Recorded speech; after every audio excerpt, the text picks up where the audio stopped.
State bank museum اس building کے اندر واقع ہے جو 1920s میں برٹش ٹائم پیریڈ کے اندر بنائی گئی۔ 2004 کے اندر یہ انیشیٹو لیا گیا کہ اس بلڈنگ کو جو ہے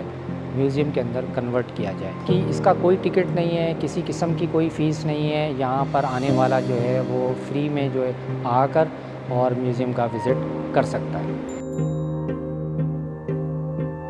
اچھا، میوزیم کا جو اسٹارٹ کرتے ہیں ہم لوگ وہ بارٹر سسٹم سے اسٹارٹ کرتے ہیں، ٹھیک ہے۔ بارٹر سسٹم کے بعد جو ہے وہ اس ریجن کے اندر جس طرح سے ہماری جو کرنسی ہے،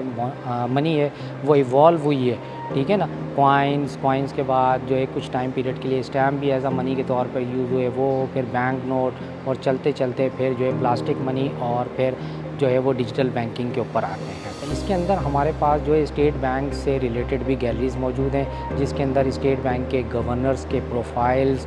پہلے گورنر کا جو آفس کا فرنیچر تھا وہ، اور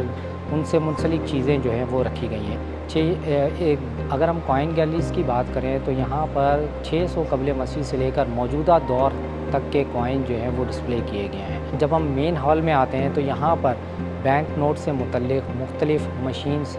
موجود ہیں، کوائن بنانے والی مشین موجود ہے، اوریجنل بینک نوٹ کی پرنٹنگ پلیٹس ہیں۔ میزنائن فلور جو کہ صادقین کے نام سے منسلک کی گئی ہے گیلری موجود ہے، وہاں پر صادقین کی 4 انتہائی نادر اور نایاب اور بڑی پینٹنگز جو ہیں وہ آویزہ ہیں۔ یہ پاکستان کی واحد جگہ ہے جہاں پر صادقین کی اتنی بڑی سائز کی پینٹنگز ایک ہی جگہ موجود ہیں۔ اسکول کے ٹرپس بہت ہوتے ہیں، ٹھیک ہے نا، تو روزانہ کی بنیاد پر 1-2 اسکول جو ہے وہ اپنے بچوں کو لے کر یہاں میوزیم میں آئے ہوئے ہوتے ہیں، اور یہاں پر اپنے بچوں کو جو ہے اس نادر اور نایاب